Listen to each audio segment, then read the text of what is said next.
I'd heard stories about this man, and I was curious.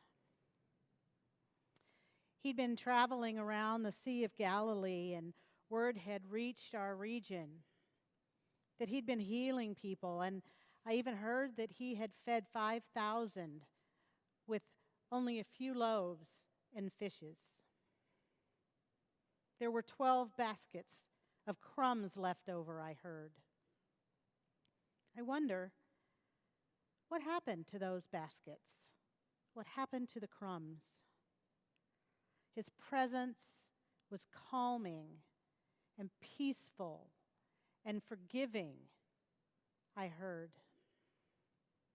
So when I heard that he was headed this way to the area of Tyre and Sidon in my region, I jumped at the chance to have him heal my daughter. She was being tormented by something, and there wasn't anything that I could do alone that would help her.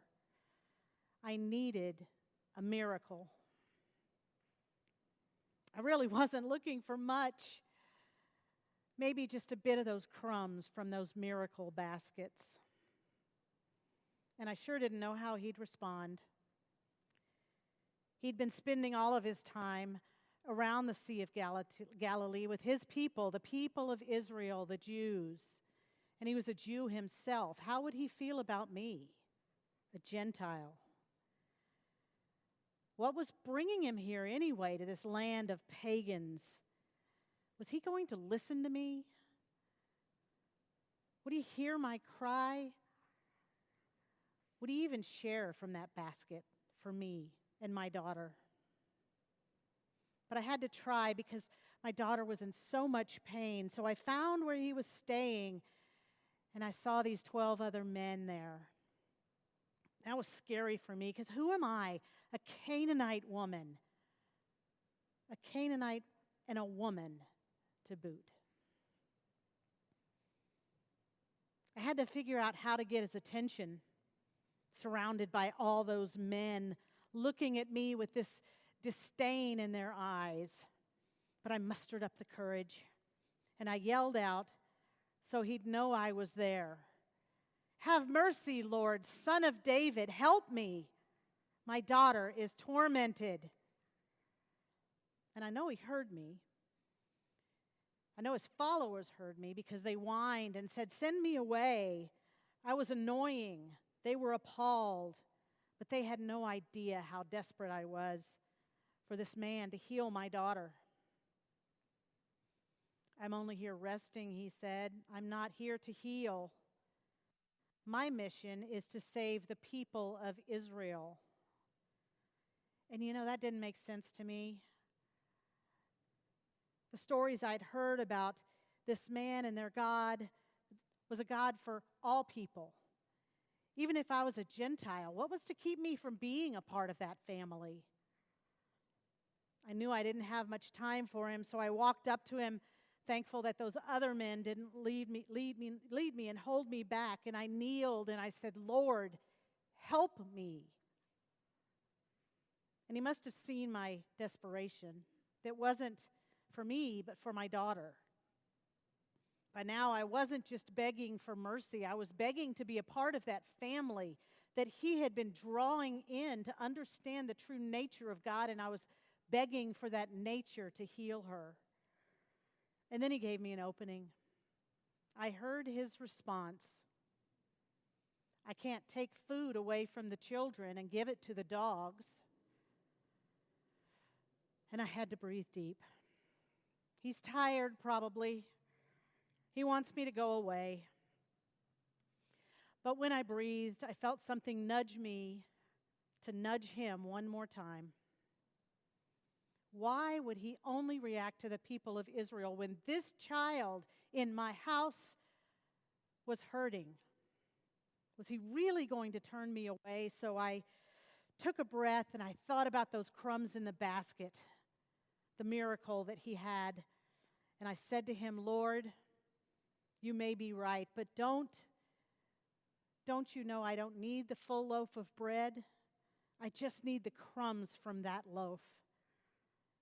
The crumbs that your family has already shared. That'll heal her, and I can wait for the rest. And you know what he did? He smiled. He smiled this remarkable smile, like he knew he wasn't going to turn me away. He knew he was going to heal her. And he said this in front of those other followers, those 12 men. He said, "What great faith." And I had this rush of gratitude, and I knew right away that my daughter had been healed. I didn't even need to go home to see it. I just knew. And I believed all that he had said until now. Did you catch that phrase? Did you hear Jesus call that woman and indirectly her daughter a dog? I wasn't very happy with that. At first, I couldn't believe it. Maybe it was the translation I was using. Maybe if I looked in every translation I had, which I did, and you know what I found? Jesus called that woman and her daughter a dog. Now, I'm going to admit that there's probably a little bit of triggering going on here. There's probably a little bit of memory that I have on this from a story of when I had a performance evaluation when I was in public accounting. And at the end of all of these projects that we had, we would get performance evaluations. You probably have those at the end of the year. Well, you get one after every project when you're in public accounting, or at least then. And I remember that there was one part of this project that was so hard, so puzzling, so consuming that I just had to find the solution for that, and I wasn't going to get rid of it.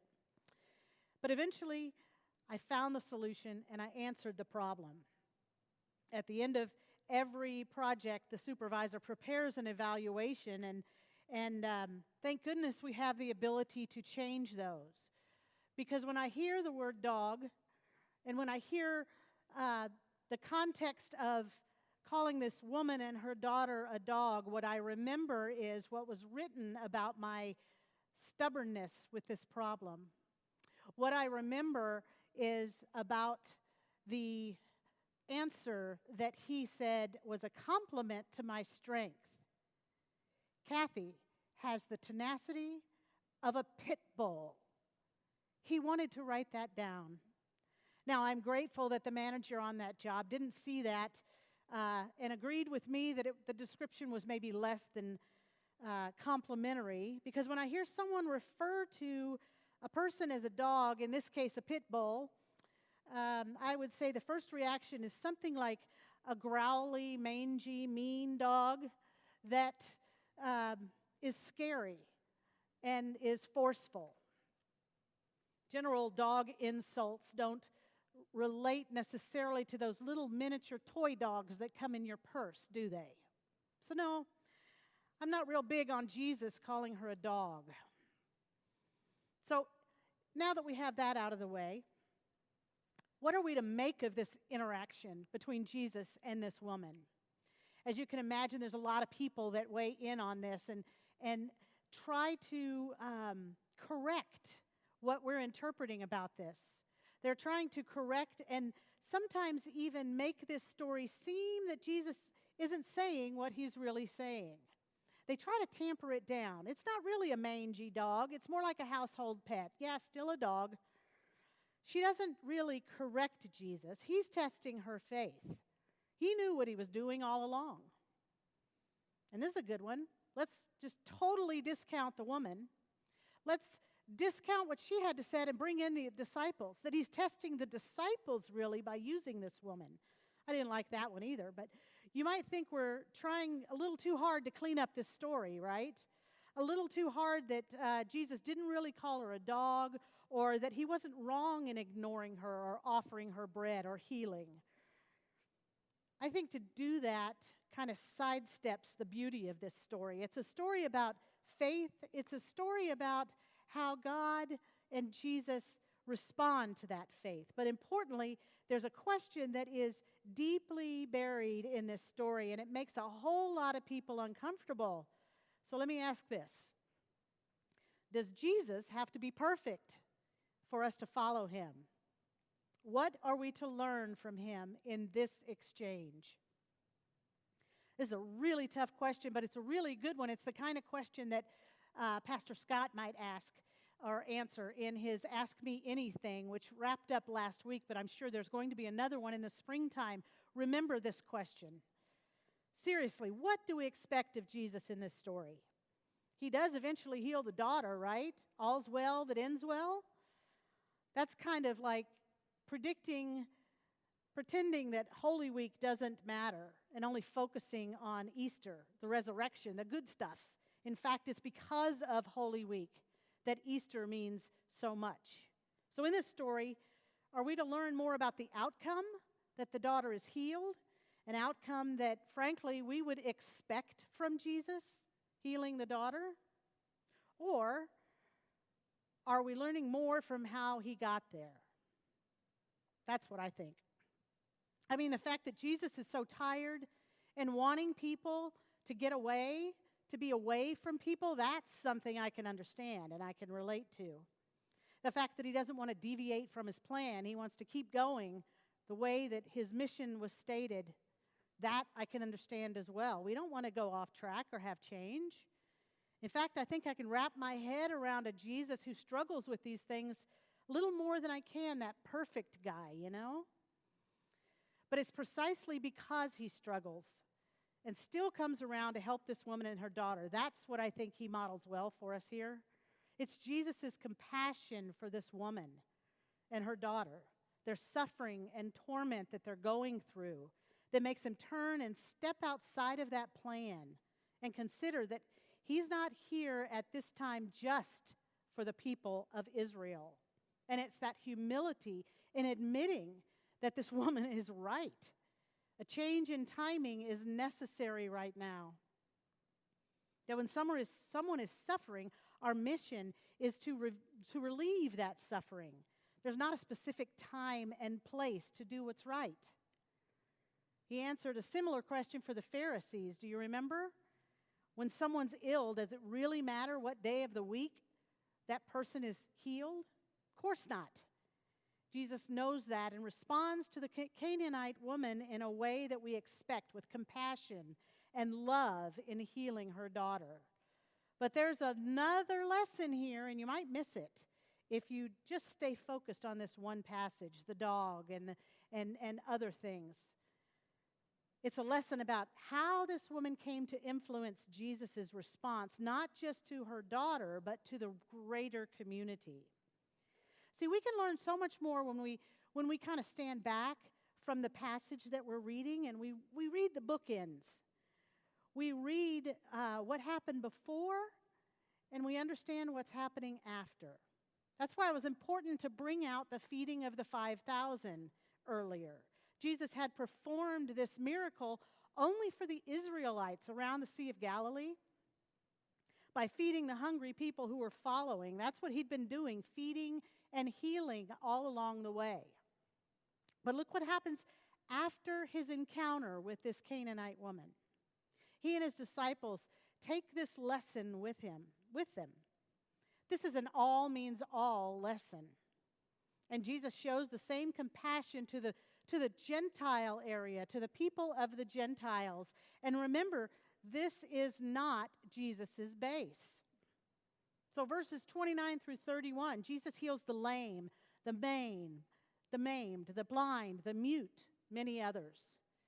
And the people were amazed, and they praised this God of Israel. That phrase, the God of Israel, that tells us that they weren't used to it. They're hearing these stories for the first time, and there's reason to be amazed. This is a God to follow, that cares, that heals our suffering, that is with us in our suffering. And then next, as if we need this reminder that all means all, Jesus duplicates the story of the feeding of the masses, this time 4,000. 4,000 men plus women and children, 7 loaves, a few fish.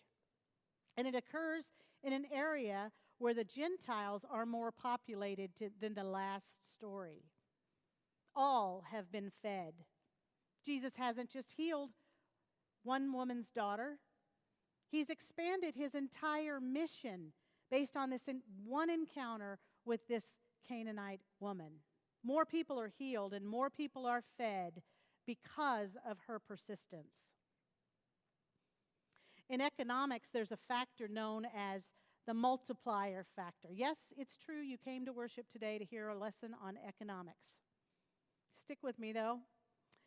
The multiplier effect says that there's an increase in spending when we spend, when the government spends, when companies spend, that an increase in spending results in a corresponding increase in national income and consumption that's greater by a magnitude of X than that original spending. Easier to understand with an example, right? So go with me on this. A company builds a building. They need a building. They need a new manufacturing building. And that building is going to cost them $100 to build. But when that building is completed, life happens in that building. Life happens in the way of employment, and people are paid, and those people go out and buy other products. Life happened and work happens in that building when people build the product that the company sells.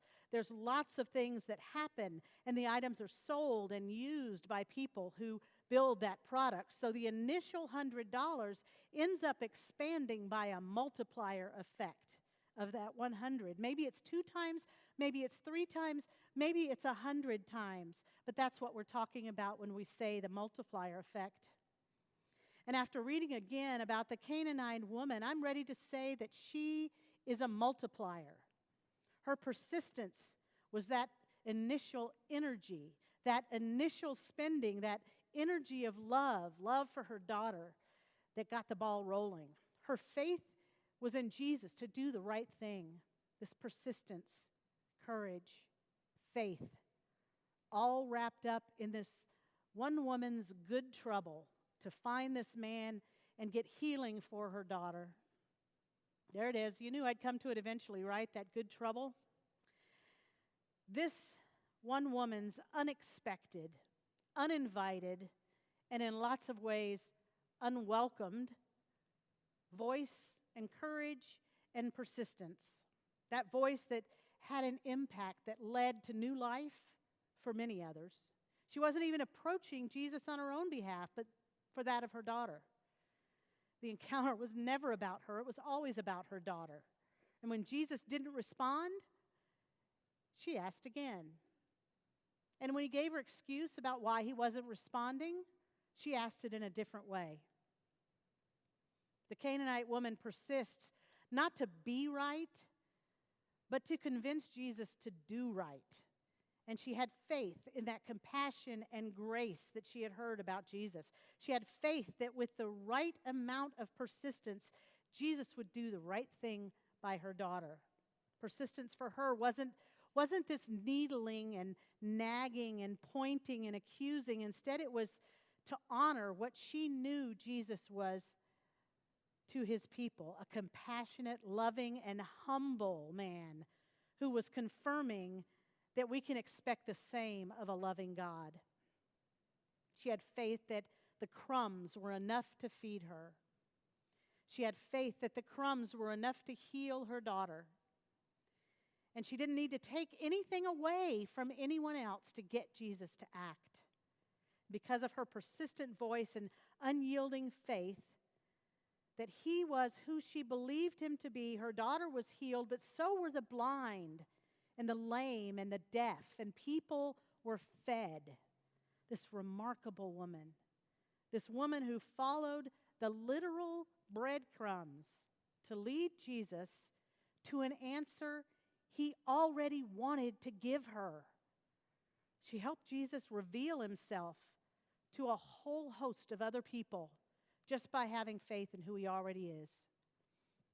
She revealed to Jesus what he had not been doing. She encouraged him to move forward. And with all humility, he agreed with her. After not agreeing with her, he agreed with her. And he expanded his mission to include a new group of people. It's amazing what one voice can do. I want you to think of 2 things as I leave you today. First, I'd like you to ask yourself, where does God need my persistent faith? What's going on in the world that I'm willing to grab hold and not let go to help right the wrong.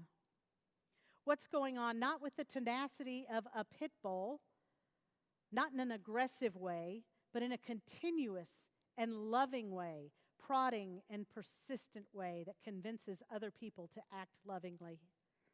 Maybe your persistence is needed to help alleviate poverty in Richardson and in our surrounding areas. Maybe that's communicating with council members and government officials. Maybe it's volunteering at Network of Community Ministries. Maybe your persistence can help create change to bring more affordable housing to North Texas. Maybe it's just that first community that sets aside a few units to serve the low income. That'll get the ball rolling, but it takes persistent action to get that first one. Maybe there's something out there that hasn't been revealed to us yet. I know there is. But you know that with persistent prayer, God will reveal it to us.